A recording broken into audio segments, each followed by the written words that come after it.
It's called the 8C, and I think it's quite simply the best-looking car ever made. It's not dramatic. It's not groundbreaking. From some angles, it's not even desperately pretty. Mind you, as Francis Bacon once said, there is no beauty that hath not some strangeness about its proportions. And he's right, whoever he is. I mean, look at Keira Knightley. She's just an ironing board with a face. And she works. So does this. With its long nose and short tail, it's as classically correct as a Ferrari Daytona.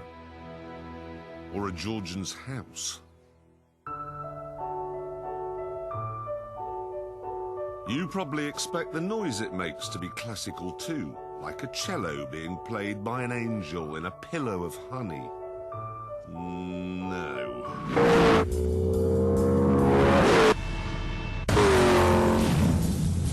Sadly, only 500 8Cs have been made, so it's very unlikely you'll ever see one. But if one passes within 20 miles, trust me, you'll hear it.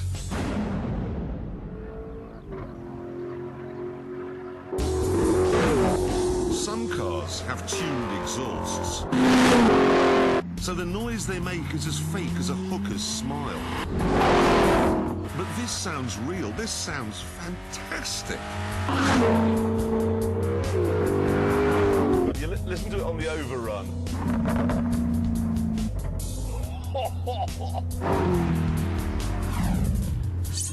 So, it looks gorgeous and it sounds amazing. And on top of that, it's an Alfa Romeo. And if I can liken the whole global car industry to the human body, Toyota is the brain, Aston Martin is the face, Cadillac is the stomach. An Alfa Romeo, as we discovered last week, that's the heart and soul.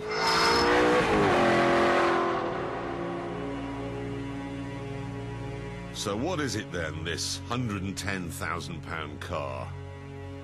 Well, at the front, there's a 450 horsepower, 4.7-litre version of Maserati's V8. The gearbox, in true Alfa tradition, is at the back. The Ferrari seats are carbon fibre. Most of the car, in fact, is carbon fibre, so it weighs less than a Mitsubishi Evo. You might imagine, then, that it's very fast.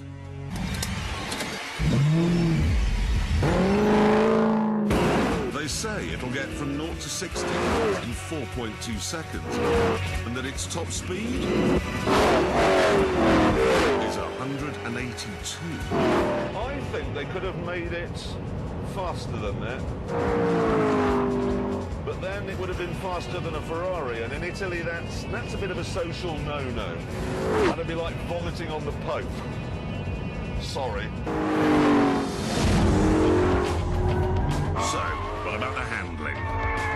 It should be good. The weight distribution is bang on, there's a low centre of gravity, it's even got a limited slip diff. Add all this together and the overall result is terrible.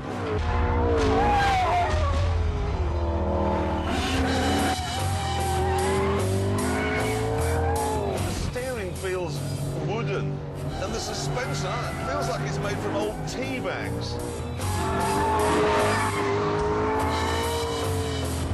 Here comes some sacrilege. It feels like a Mustang. And then there's the flappy paddle gearbox. I don't really like any of them, but this one really is a bit ESN. And you know the worst thing? You're driving along and then your foot gets jammed underneath the brake pedal.